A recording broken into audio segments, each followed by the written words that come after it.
in a rather uncomfortable way for me. Oh, Cringe.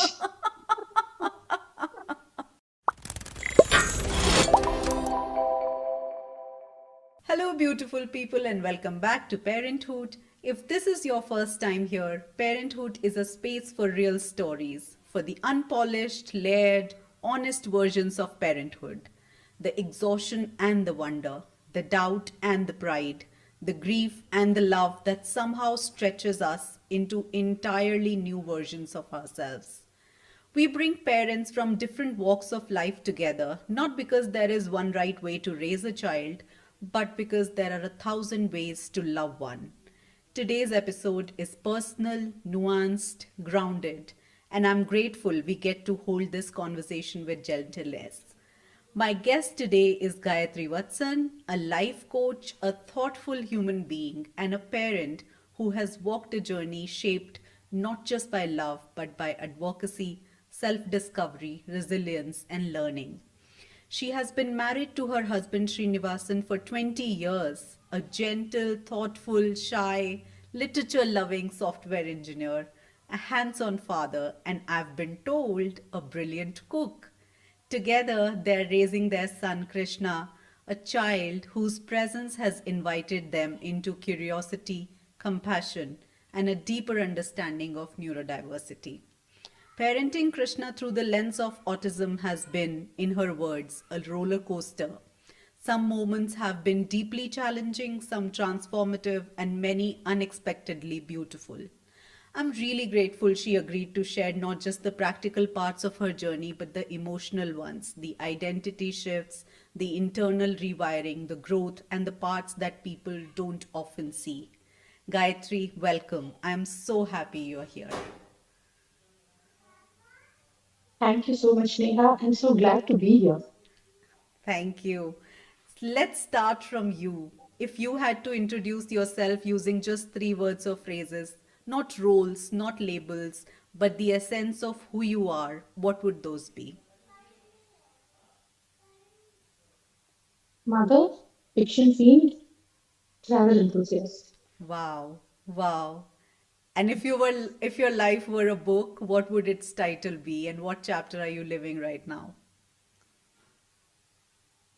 I don't know which chapter that I'm living right now. Hopefully, somewhere in the middle.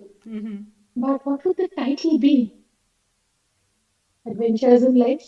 Pretty boring because everybody has an adventure in life, but I can't think of any other name offhand. Right. Fantasies of Life, perhaps, because that's my favorite fancy fiction. Wow, wow. And now tell me about your family, about the three of you, the energy, the rhythms, the inside jokes, the contrasts. Well, the three of us became the three of us not very early in our marriage, but about 9 years down the line. And initially, it was obviously a lot of excitement, a lot of fear also. I mean, new parents for the first time, and it was like scary. There's a little human being that you're responsible for at least 4 to 5 years, completely responsible, 100% responsible for at least 4 to 5 years. And after that, we did expect that the responsibility would taper off slowly, Right. gradually, yes, but would taper off. And what were our inside jokes about that? I used to tell my husband that when our kid turns 18, I didn't know if it was going to be a boy or a girl at the time when we were pregnant. So when kid turns 18, I'm turning him or her loose. You're most welcome to come home anytime for meals and a bed and clothes and stuff like that. But I'm not going to take responsibility. It's their responsibility. Their life is going to be their responsibility. I'll be happy to share any knowledge, advice, etc. But please take your own decisions yourself. Don't expect me to take them for you anymore. My husband used to laugh at me and say, yeah, right, let me see if you're actually capable of doing that, when push comes Yeah. to shove. Just you wait, just watch me, etc., etc. And then Krishna was born, and I think my kind of disappointment was that he was my son, and I also wanted a daughter. There Oh, was this little kid, and when my daughter placed him in my, not exactly placed him in my hand, showed him to me. immediately after he was born. They took my glasses away, by the way. I'm extremely short-sighted. I Oh. saw this tiny, waxy little lizard-like creature. Obviously, he looked like a lizard on top of his head. Who's going? It was like, okay, that's mine now. He's mine. I don't care if he's he or she, he's mine. That was the first feeling I had. And then the doctor said, you can rest now, man. I was thrilled. I said, let me sleep for a bit now. Then, slowly, Krishna grew and he was the very bright toddler, very talkative toddler, chappa chappa kid, though he started speaking a little late. He started speaking when he was about 1.5 years old. Very, very alert, very present in everything. And I was like, yeah, okay, relax, Krishna, you're very energetic. I'm not. I'm the ulta of you. And he grew a little more, he grew a little more, and by a little past 3.5 was his first regression. Hmm. And we didn't know, by the way, it was a regression. But eventually, once the diagnosis came through, I mean, there's a whole story about that. But very briefly, once we went to doctors, had him assessed, and then they said he was autistic. It was like, okay, big pause, big jolt. And after our first reactions, which very honestly were a lot of grief, a lot of crying, a lot of disbelief, by the way, once we got out of this, that doctor doesn't know anything. We'll go for a second opinion. Hmm. And after all of that, also, after a couple of months, after a few months, so my husband and I were just talking about the whole thing, and then said, okay, probably there goes my plans of voting him out at 18. Yeah. So, yeah, very different trajectory that happened. So, yeah, the life throws its curveballs, right? So, what else can you do? You have to Yeah. feel them. Yeah. Yeah. Something struck me. You said he started speaking when he was 1.5, and you said that he was late. Hmm. Is that late? Hmm. Apparently, don't ask me, I'm no expert. But according to friends, relatives, it's a little late. So around 10 months to 12 months, apparently, all the kids that my relatives, my parents, and my friends have known had begun speaking. I don't know. And but we weren't very bothered about that at all because mom kept saying that there are many kids who either they speak before they are 1 year old or they usually start speaking at around two plus. So Hmm. 1 to 2 don't expect any great magic to happen, but he began at around 1.5 plus. The one word, two word Hmm. statements and sentences, which made sense. So it began at the time. Yeah. But none of us was very bothered about, this not speaking at that time because it was apparently normal and natural and fine. Yeah. Very, very alert kid. So who would expect, that there was something very different about him? Yeah. Yeah. So, and you mentioned about that first regression. Tell me about that if you're comfortable. What happened and how did you, what did you do when it happened? It was a very odd regression.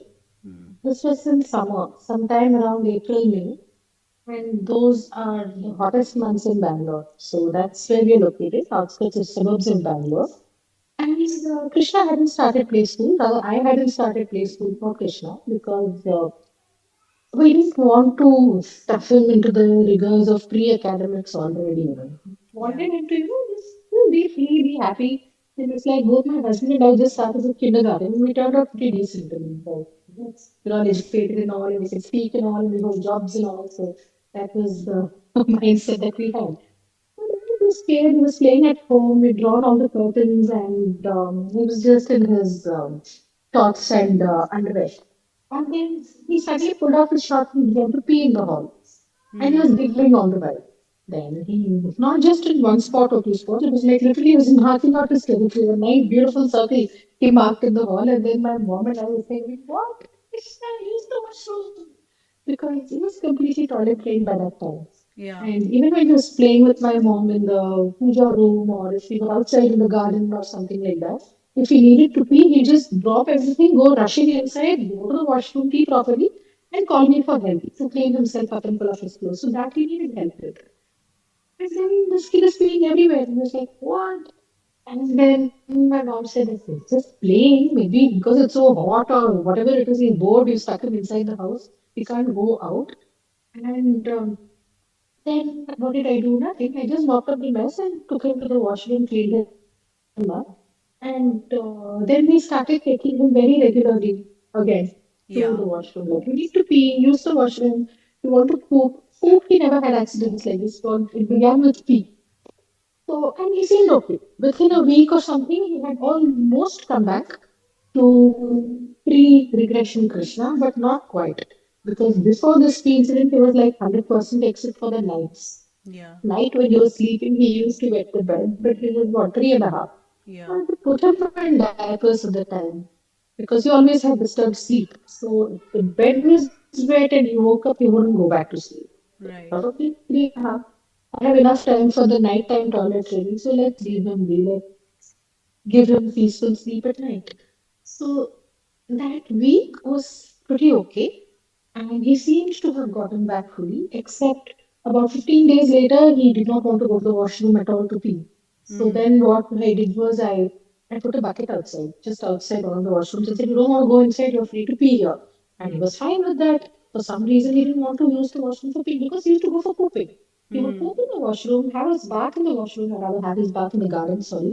That's where he really loved it, the hose pipe, Yeah. and have fun, splash in the tub, play, and roll in the mud when you're about it. And Yeah. nobody's going to yell at you because you're just bathing, right? So you're free to get muddy if you like. So, yeah, anyways, but he started using the bucket, and it was a little odd, it was a little off, but we thought, okay, he'll get out of it. Maybe it's just a phase, and maybe now he really needs to go to school and have more peers to play with. Because ours is a very isolated, gated community, not too many people around. Lots of safe spaces to play in, lots of wild spaces to play in. But people, other kids, not so many. Usually Right. the four of us. And so what happened next? He was anyway starting school in another 2.5 weeks time. I might be a little, Yeah. blurry about the timelines, but somewhere about that time he was going to start school. So we were like, yeah, fine. Let's see how he takes it. Speaking with other kids, playing with other kids, and then they have those washroom times. We make one queue and go to the washroom and come back, right? So Yeah. he's probably going to get back into the habit with the time. So we started school. Uh, School that first week, I didn't even know something was wrong. Something was very wrong at the time. And but he seemed to go happily enough. I was the anxious one thinking, oh my God, my baby's never been out. He's never been without me. How is he going to manage? And he looked at me and said, Tata, ma, healthy I am as I can walk. I said, yeah, okay, fine. So long as he's happy. And I used to wait in the reception of Mm. the school Yeah. because it was just barely 3 hours plus. I was the anxious one. I couldn't bear to go back home. Home was half an hour's drive from there. And I Mm. would waste an hour in just to and fro, right? So I Yeah. said, okay, let me wait with him there. The end of the first week, that Friday, when Krishna came out at 12:30 of his classroom, he came holding his class teacher's hand, and not the IMA's hand. And he was like, he'd been crying really badly. His face was all blotchy and swollen and tear stained, and I was like, what happened? And he saw me. When he saw me, he came running up to me and just clung on. Literally climbed me like a tree and hid his face here in my neck. Buried his face, wouldn't come out. What happened? No, he was fine in the morning. And then the whole story came out that for the entire week, Krishna hadn't been speaking to anybody in the class. He was not sitting anywhere. When asked to sit, he was very hyperactive, jumping, running everywhere, playing with the other kids' hair, pulling the girls' ponytails or their clips or whatever it is that they were wearing, not making eye contact with the teacher, and not communicating at all, basically. And it was like, it's been 5 days. I've Yeah. been sitting at the reception. I have told you, I had also shared with the principal that these are my worries because this child has never been out of his family circle in a big crowd ever in his life. Yeah. He's been once to an airport, that's it, and where he clung to my neck and went to sleep. He was about 1.5, 2 at Yeah. the time. So these are major red flags. So why didn't you raise them? And I said, no, ma'am, we thought we could handle it. I said, what happened today? Yeah. Because he didn't come crying and screaming, not screaming. He didn't come crying every day, right? I said, no, no, today he wanted to leave. He wanted to leave the class at about 12 o'clock, and there was still half an hour more. So, but he can't go, right? It's not the time. So we lock the door. Oh. And so what? So they locked the door. It's with the entire class door. The rest of the 30 kids are Yeah, sitting there. yeah, And silently watching this little boy as he has his first meltdown in his life there in front of everyone. They've taken a video and she shared the video. See your son through such a tantrum. And I was like, frankly, I didn't know how to react because I never expected such a thing. I've never seen such a thing in my life.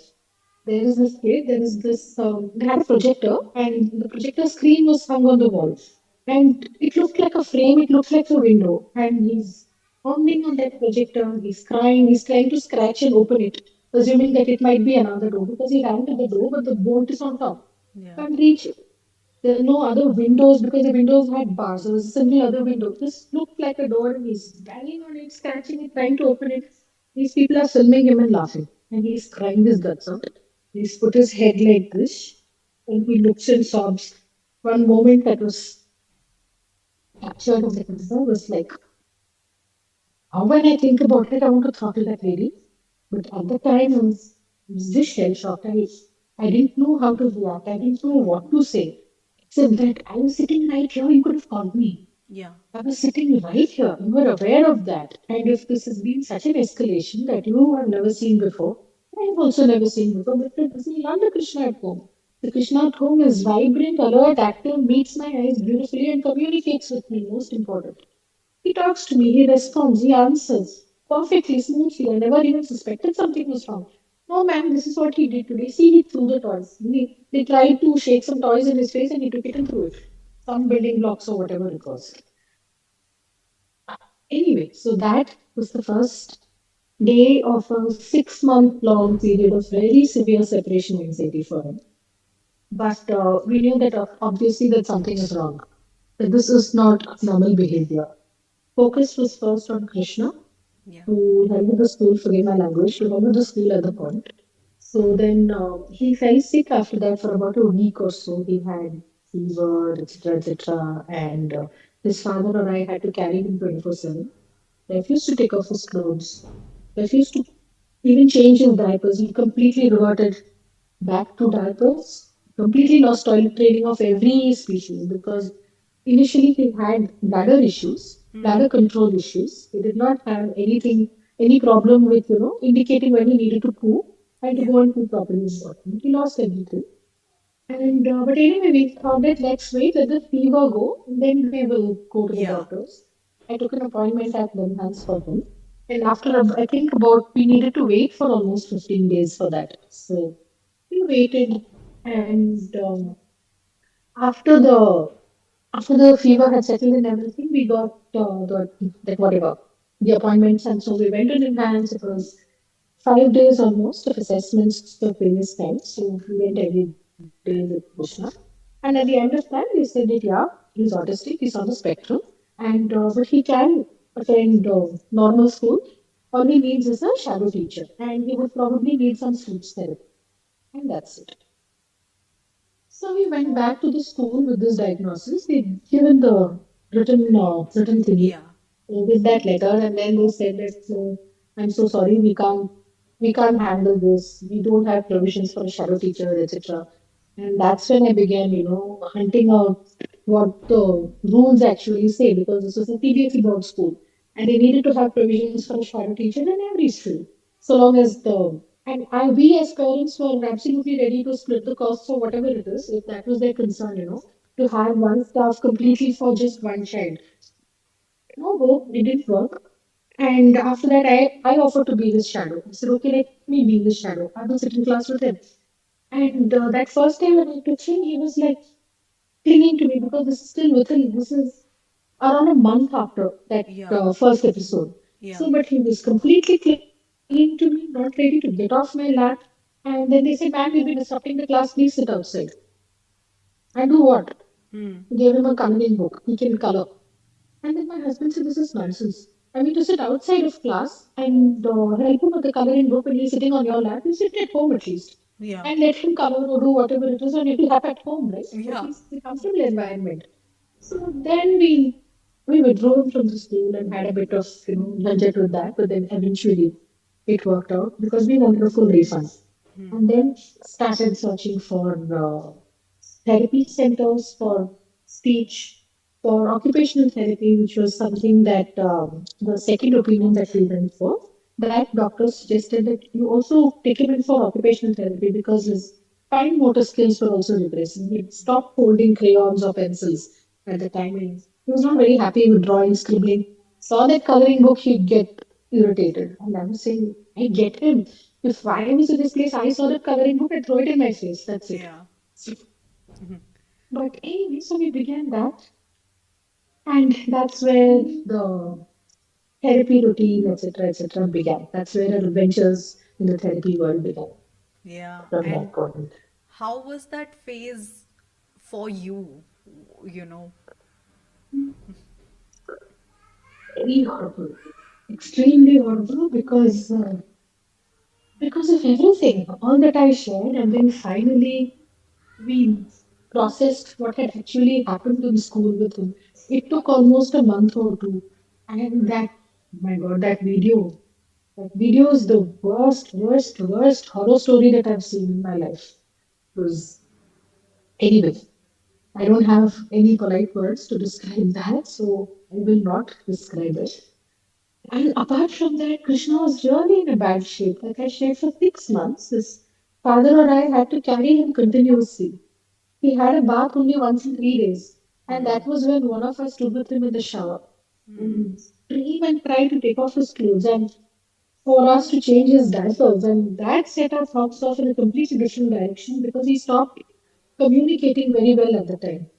So he had self-talk. Post school, he stopped communicating. I would not say actually, to be fair, the school was not a trigger point for that. He had lessened communication just before we began school also, but we didn't notice it too much Yeah. in the course of the day and in all the the work that was there prior to admitting him into school. But post this incident, we noticed it very clearly that he would answer sometimes to questions that we asked, sometimes no. He completely stopped volunteering any information and used to volunteer a lot. He stopped initiating conversations and he used to be, such chatterbox, initiating all the time. So all of that had stress and it was like everything was turning upside down. And whenever one of us had that, the time off, my husband was working from home for 6 months from that time because I just couldn't physically manage. I mean, I can't carry Krishna all the time to do everything in the house, right? It's like insane. So anytime that we were not caring for him, we were hunting up on what autism is because Yeah. Yeah. we were not normal people. We hear autism once in a while, and this was about 9 years ago. We hear the term autism once in a while. We read about it once in a bit. We watch movies like Rain Man, maybe. I mean, my generation is Rain Man. And that's about it. You Yeah. don't give it another thought. You don't think it's going to be such a major part of your own life. Yeah. You don't think that your child is going to be on the spectrum. So, what is this autism? Man, it's a social and communicative disorder. Not to worry. Krishna's just got Asperger's, or perhaps it's a mild version. Yeah. Okay, we'll see you after 6 months. Bye. That's the hospital. I don't blame them either because you look at the queues standing outside. They're insane. The rush there is insane. So, Google. Google was our resource, and the therapist that we spoke to, and the therapy centers that we finally settled on to take Krishna to. So all of it worked because there was no school for him at that point. Yeah. The academic year had begun. We had to look for a place with a special educator and reasonably within drivable distance for us. And the two, three schools that we shortlisted that had the capabilities of supporting him, they did not have a vacancy at the time. So they said, ma'am, let's see next year. And so we were like, oh my God, he's losing an entire year of school. Ah, little did we know that school is not going to be in his future for forever after he was about, how old was he? About 6 or 7 pre-pandemic. About six, not 7. 5.5 to 6. So, yeah, it was a dreadful time. And looking back, I realized how dreadful it was because in the midst of it, literally didn't have time to breathe or even think about what's happening. It was like just move from crisis to crisis. and figure out how to firefight at the moment. Yeah. So barely any thought for how we take the next steps in a kind of planned way, in a steady way. Yeah. And no idea either about what we could do. Yeah. Yeah. So yeah, that is. Yeah, yeah. Was there also kind of grief, for the life that could have been and the life that was at that point of time? Not then. Not then. We didn't realize it. Not then. Because at that time it was like, oh my God, he's losing 1 year of school. So what did we think? We thought that, okay, next year he will go to a school which has the proper infrastructure to support him. And maybe he'll be a year or two back in his academics. But then we'll do all of this therapy that the doctors say, and we'll put him in a special school, and maybe we'll need a shadow teacher, maybe for maybe a couple of years more, and then all will be fine. Yeah. No one can disabuse us of the fact that all will not be fine because it's a completely different story that's being written for us right now that perhaps you are not aware of, but which is very different. So at the moment, no.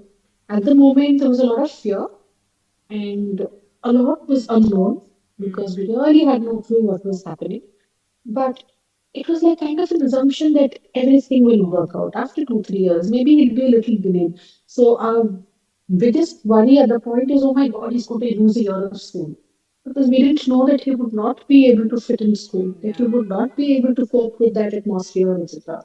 With a shadow teacher, all will be fine is the thought that we still had with the shadow teacher, with therapy and everything. Yeah, it's like a pill that you pop for a year instead of maybe 5 days. That's about it. Yeah.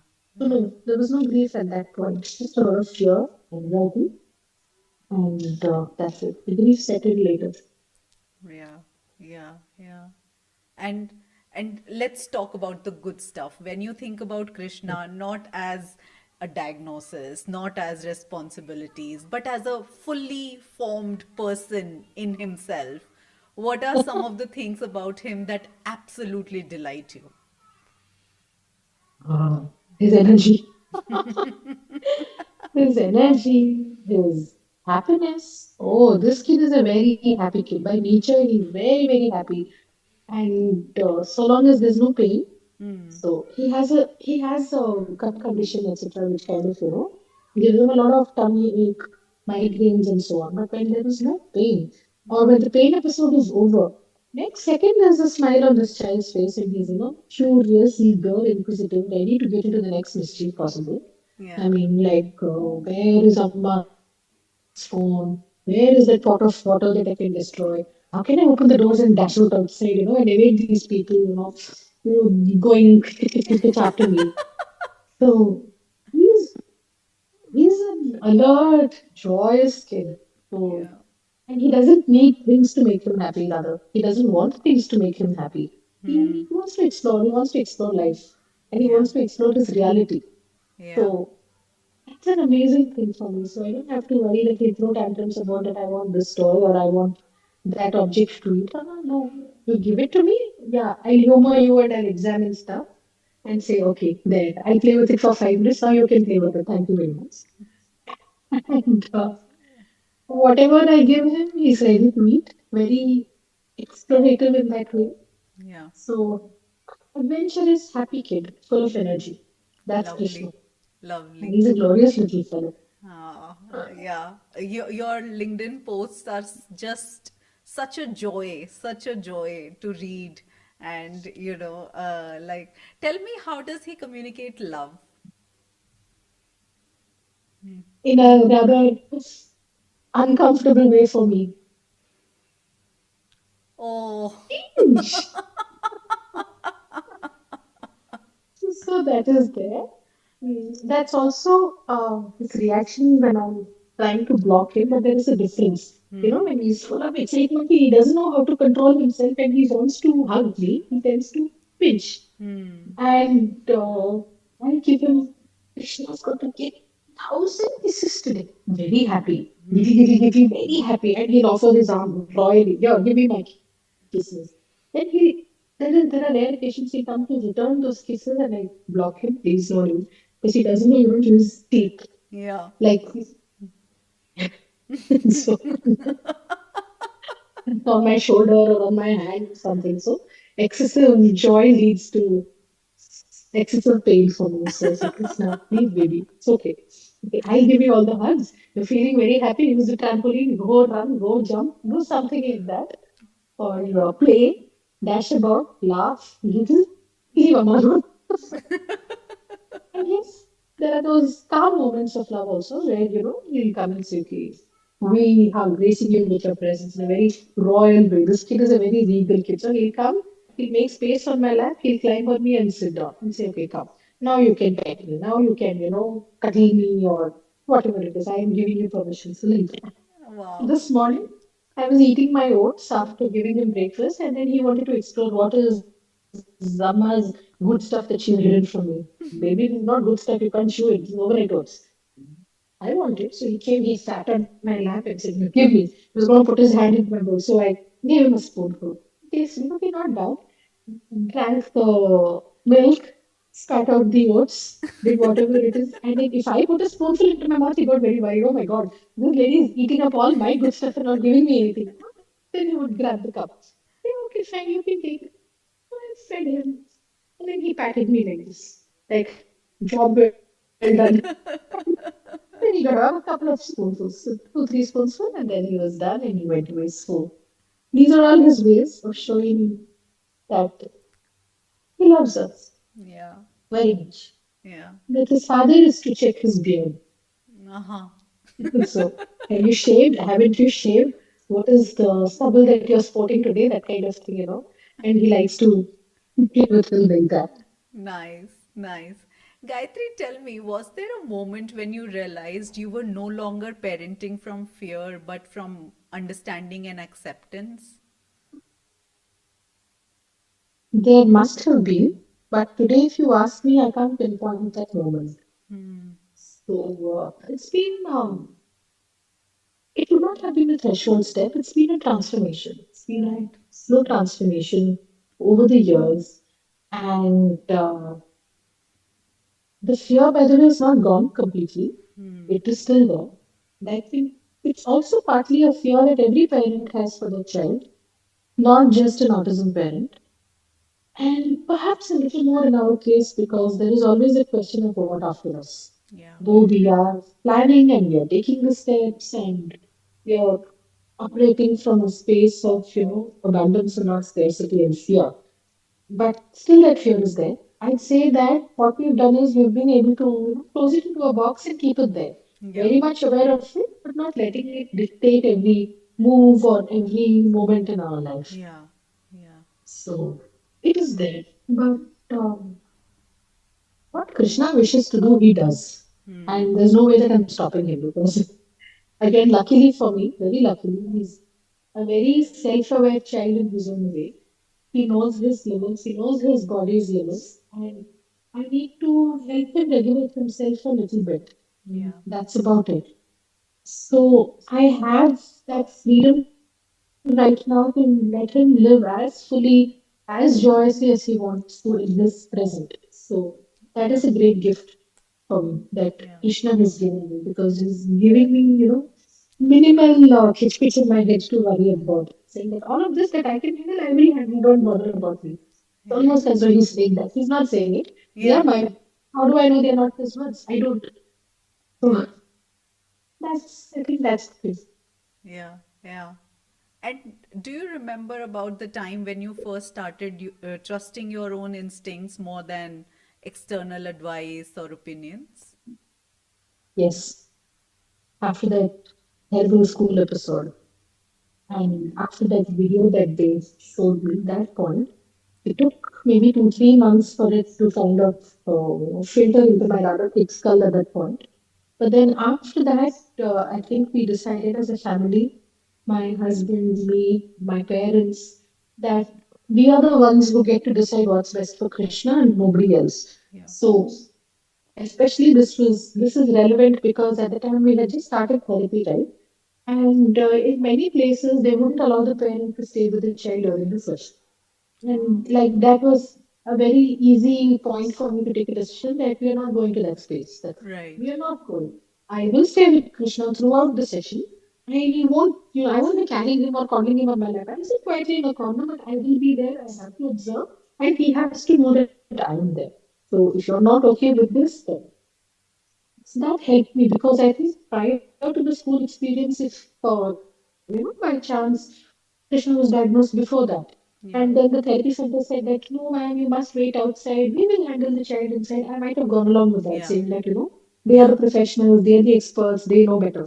So, but after that, I know that no, I know my child better.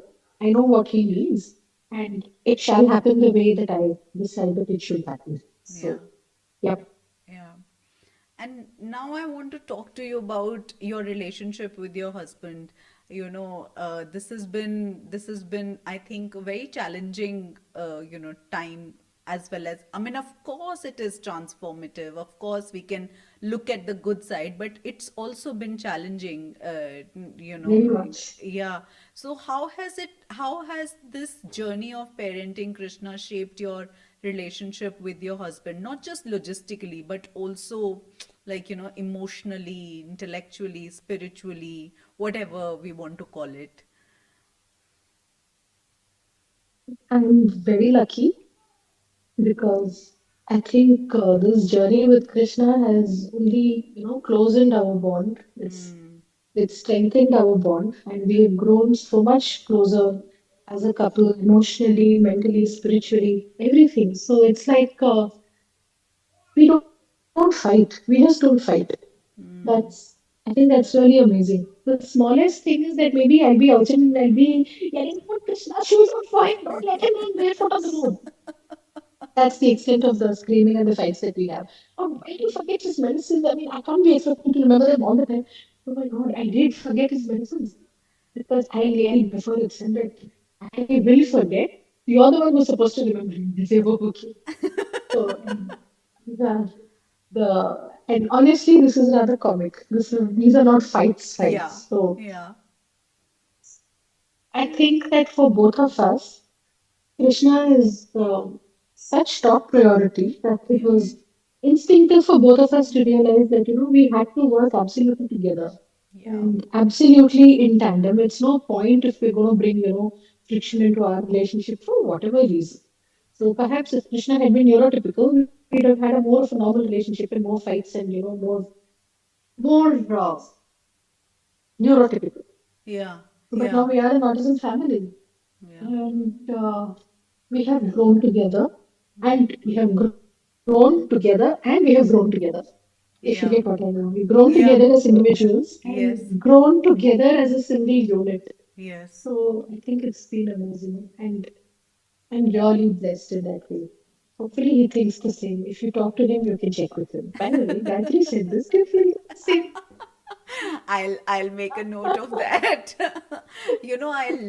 I love your expression of you saying that we are an autism family. Like, I have heard this for the first time, and I love this expression. It's not just the child who's autistic, it's also the everything changes in the family, and you Yes. evolve with the diagnosis. So I really love that expression, and I'm so glad that you said it out loud. And it is just such a beautiful way of looking at the diagnosis, not as an individual diagnosis, but also how it impacts the entire unit per se. Hmm. Yeah. Yeah, Yeah. because Yeah. it does. Because all our lives have changed, and the way we approach life has changed. And this is where I guess we're going with the flow Yeah. because the flow is autism and it's washing us away. And there is no point in either fighting the current. Doesn't Yeah. work that way. If it did, I would happily fight the current.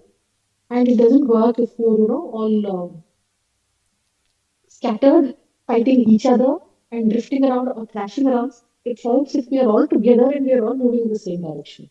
Yeah. So we are an autism family, and that's the best way to approach the entire diagnosis, to approach the entire condition, because it's there for life. And as of today, there is nothing that anyone can do to change it. I know there is a hot debate raging as to why you should change it, whether you should change it. But Krishna is profoundly autistic. What does that mean? He's dependent on every single need of his on Yeah. someone else. So, brushing his teeth, taking a bath, changing his clothes, eating, drinking, pooping, he needs help. He is not independent. And no. So, if that, I would not say that I don't want to change this. If I could change this, I very much would. Hmm. I want him to be self dependent. I want him to have a future where he doesn't have to depend on the kindness of others, Yeah. because while I can speak about the philosophy of it and say that reflects on the other person, it reflects on the how evolved the other person, the caregiver is, and their relationship with Krishna defines them. I could say all of this, but who is going to be the most deeply impacted in this relationship? It's going to be Krishna, right? Yeah. So if I could change that today, I would. Let me very openly state it, but I can't. So there Yeah. is nothing as of today that will help in that direction. So we do the best we can. And that's why we are that autism family going with the flow, going together as Yeah. best we can. Yeah. Yeah. And in the middle of all this, Gayatri, how do you make space for yourself, your work, your inner world, your growth, alongside parenting and life? It's very recently, to be very frank. It's maybe for the past couple of years, not before that. And this this time in the afternoon, Hmm. these 3 to 3.5 hours that Krishna is in therapy. So that gives me, I think, a huge chunk of time Yeah. where there are no other disturbances, you could say, from my perspective. Nothing that I need to immediately worry about because Krishna settled in his therapy place very nicely. Initially, it was not that way, and I needed to be, immediately on hand all the time. So Hmm. maybe I needed to rush for some meltdown to give him some medicines or to help him through something. Or even if I didn't rush, then my mind was creating all the Yeah. emergencies that may or may not happen. So, but as he settled down, this time cleared up for me, and this is when I do my work, or this is when I just sit down like this and look at the tree and say, ah, I want to be a vegetable right now. So it's nice to be a vegetable sometimes, you Yeah. know. So, Yeah. Yeah. so this is that me time.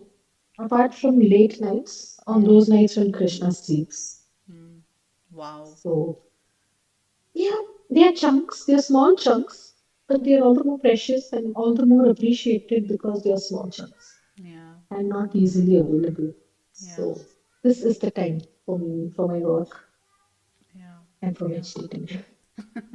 Yeah.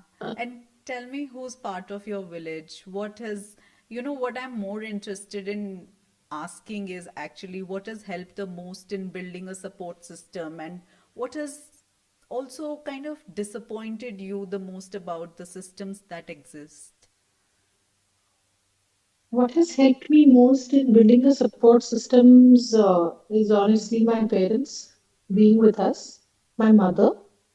So she has really been a pillar of support throughout this, and not just in a metaphoric way, because both my dad and my mom used to physically take care of Krishna till Hmm. their very advanced years, and Krishna's very advanced energy made that gap too huge. Hmm. Plus, my mom is a homeopath, so all of Krishna's, the immediate issues that he has, things like his gut issues, handling milk, and his food intolerances, all of this, those immediate pain spasms, all of this has been comparatively easy for us to handle because my mom was immediately on hand and able and competent to prescribe whatever meds that were needed at the time because allopathy did not agree with Yeah. Krishna at all.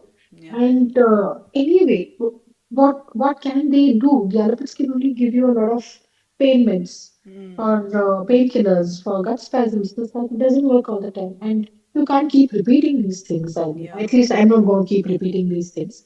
I'm not going to be pouring painkillers down his throat, antibiotics down his throat with a drop of a hat. So for all of this, my mom, only because she was there with us, she is there with us and able to handle all of this so beautifully and able to, tell us that this might be an issue or perhaps this is the pain or this is the reason why this aggravation has occurred. So all of that, either diet or the environment or maybe he was lying on the cold stone and playing in the wet grass for a long time. So stomach chills because of that. Yeah. It's not something that has occurred to me right off. Yeah. Because mom is there with us. So all of that has been so easy. So this part has helped me a lot. Obviously, not helped me a lot. It's been vital Yeah. for me to build that support system at home. Outside, I'm glad for this current therapy center, but it was quite a bit of a struggle for us to reach here. So, like I shared, simple things like the parent cannot observe the child during the therapy session, and some of the centers are only focused on the amount of money they can make. I'm all for centers charging. Please charge because it's only when you charge that you'll be able to provide quality service. But they go hand in hand. The charge is for the service that you provide. It's not Yeah. just that I want the charge and to, I mean, let the service be done. It should not Yeah. be like that. Unfortunately, that's not true of all places. So that way, and the school story, let me not even start. Yeah. After that very awful experience at his first school, that year he was at home. He underwent a surgery later on, about 6 months later, and he needed a recovery period after that.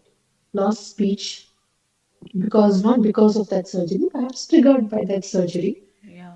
And so the next year, he was about 5, was when we went for his second school, which was a great place, frankly. So this is an inclusive school, and they had a separate setup and an iOS setup for special needs children. And Krishna actually thrived there. So he was writing and he was having exams, and I was so happy. Krishna has exams. He has to prepare. No way that he's going to prepare with Mama. So they had the preparatory sessions in the school itself, and he was able to add. So he knew that if there was one rabbit in this field and another rabbit dropped into the field, how many rabbits are there? He'll pick up the number two and show you. Oh. So, but that was prior to the next skill question because he regressed once more and lost these skills too. But the infrastructure in the school, the staff in the school, that was amazing. So that was a wonderful experience for me, which I could not continue because pandemic happened around that time. So at the Yeah. end of that year, this was 2018 to 2019. 2019, I think March was when the first lockdown began. I mean, if I'm not messed up the dates, which I'm fully capable of doing. I think it was 2020 when. 20? Then it's 2019, 2020 then. Yeah. Yeah, 2020. 2020 March, right? Yes. Then 2019 was, yeah, 2019 was when he began that year, in that academic year. So 2020, when the lockdown began, that was when we had to phase out of the school because they transited to online Online. classes, online lessons, and more. If my kid saw that phone or saw the laptop, he would close it and go. That was Krishna in a very benevolent mood. Krishna in a bad mood would pick it up and go play frisbee with the device. So I stopped the school at the time.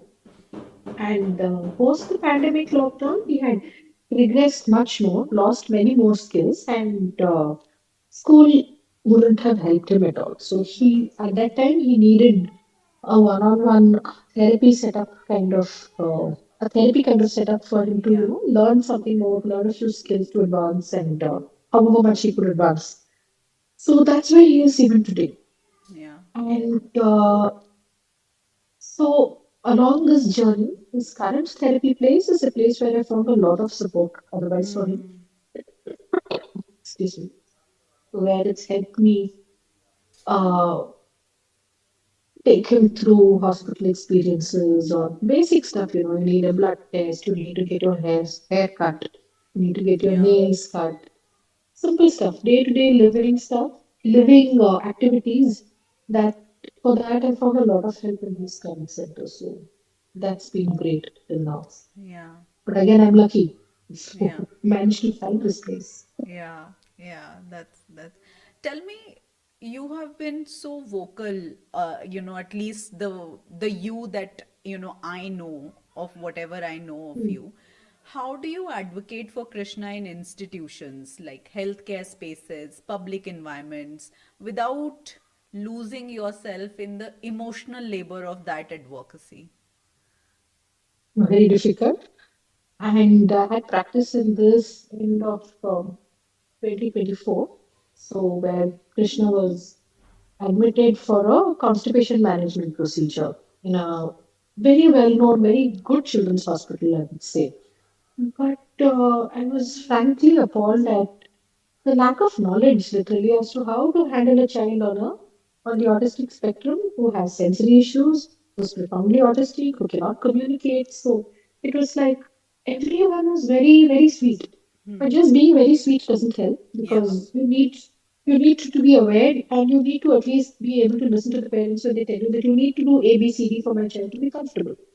So that experience actually prompted me to start writing about Krishna on LinkedIn, prompted me to reach out to the hospital for them to, have an awareness training or something like that for everyone because it doesn't seem to be common knowledge. Yeah. And that was kind of, that was when I got pulled out of my own shell. My shell was me, Krishna, his universe. It doesn't matter what's happening outside because this itself was enough to take up all my time and all my attention.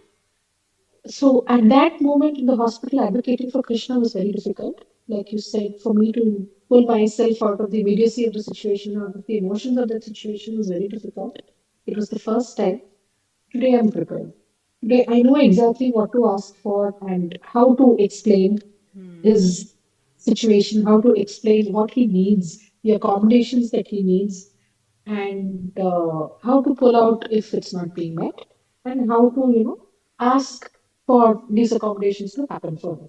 Yeah. So that episode prepared me for this, but without that, no. So at that time, I was like one step off a meltdown myself. I mean, like I couldn't afford to melt down, so it was Yeah. like Yeah. control Yeah. yourself kind of thing. But Yeah. Yeah. very difficult. Yeah. But I learned from that, so that's where I'm going from today. Yeah. Yeah. Yeah. Do you ever think about the future, the adolescence, adulthood, independence, and how do you hold hope and uncertainty together? It's become a way of life for us, I think, holding that hope and uncertainty together. I don't know what joys adolescence are going to bring, what new challenges adolescence is going to bring. So, but we will cross it when it comes to that. And the one thing that I can share is that I'm 99.9% sure that Krishna is sure of his love with us. He knows that he's safe. He knows that he's loved. He knows that he has a space to, lash out, yell, scream, misbehave, which is just when it's not misbehavior. It's when this threshold is crossed, when his limits are crossed, and there's nothing he can do about it. So, but he knows that whatever behavior he shows, quote unquote, for lack of a better word, for whatever he does during his meltdowns, he knows that he will still be safe and loved during and after. So I think when he carries that sense across with him into adolescence, whatever challenges that might bring, it should help. I think it should help him regulate himself better. It should help him come to us, to his father or me, in whatever way that he can, Yeah. for whatever support that he needs. So I'm hopeful that that will happen. Yeah. And as to his independence, I still think that to a large extent, we will be able to help him become self dependent at least. To handle his own tasks. And it's not going to be following a normal timeline, a natural timeline, neurotypical timeline, whichever label that we want to add Yeah. to it. It will Yeah. happen on Krishna's own time. And want to be supremely grateful for whatever it is that he can achieve. It's like that's my favorite comparison, It's like a person with no legs and with only one arm, which is also not functioning properly, is going to attempt to climb the Everest. And Yeah. they're going to succeed most of it. But even if they reach till base camp and then cross however few Yeah. thousands of That's feet after bonus. that, it's bonus, it's amazing, and it's Yeah. so inspiring. So Right. that is my perspective that I'm looking at.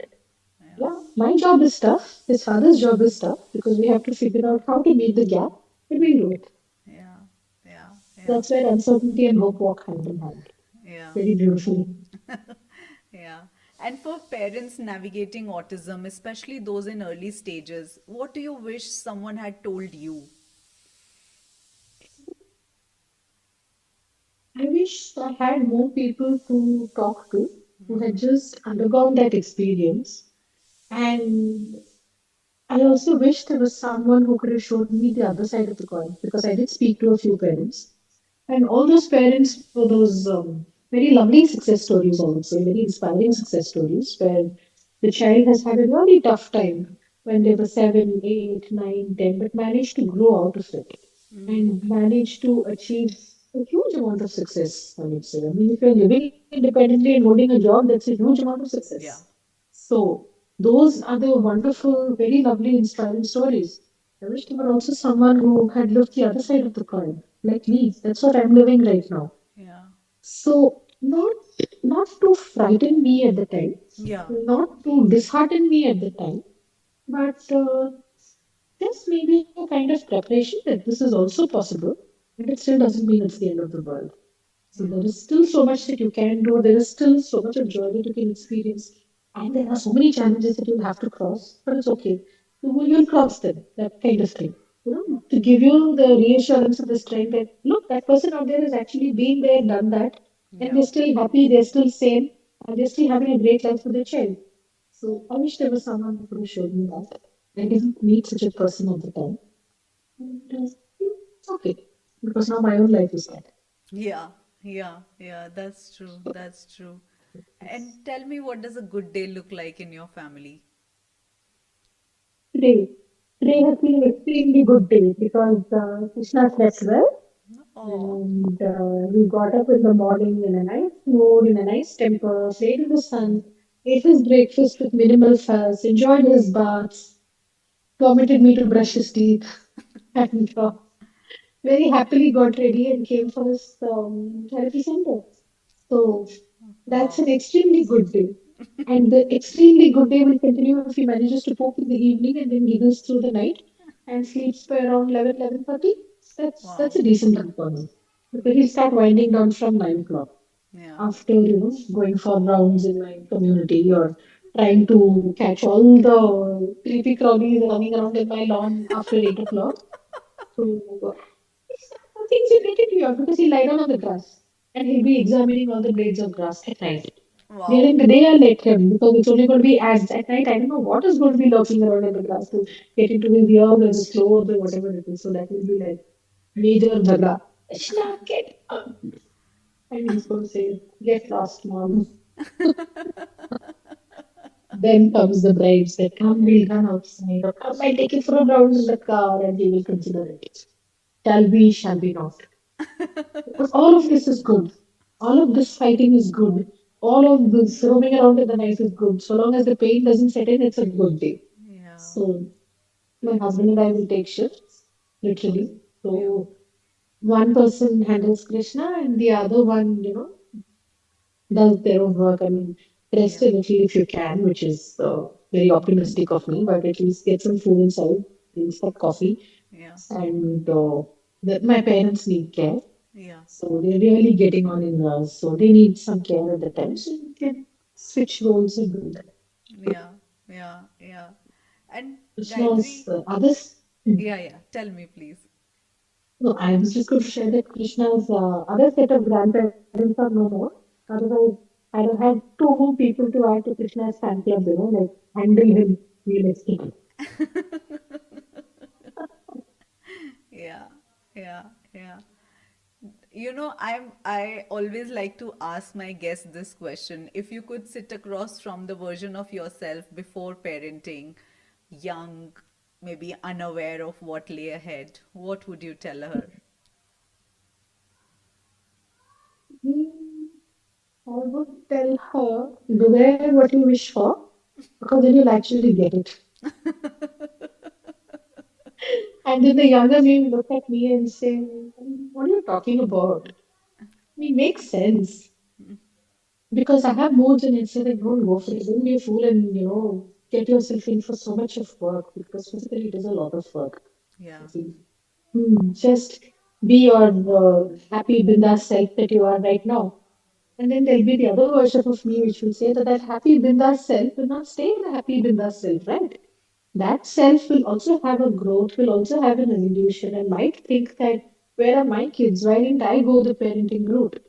Yeah. So there is actually nothing much that current me can tell the younger me.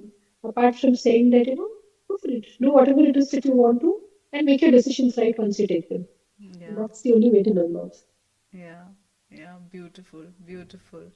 And we are coming to an end of this conversation, even though I don't want this to end, but we have to, take care of all our commitments. So, if you could leave our listeners with one thought, one truth that feels authentically yours, what would you want them to carry with them?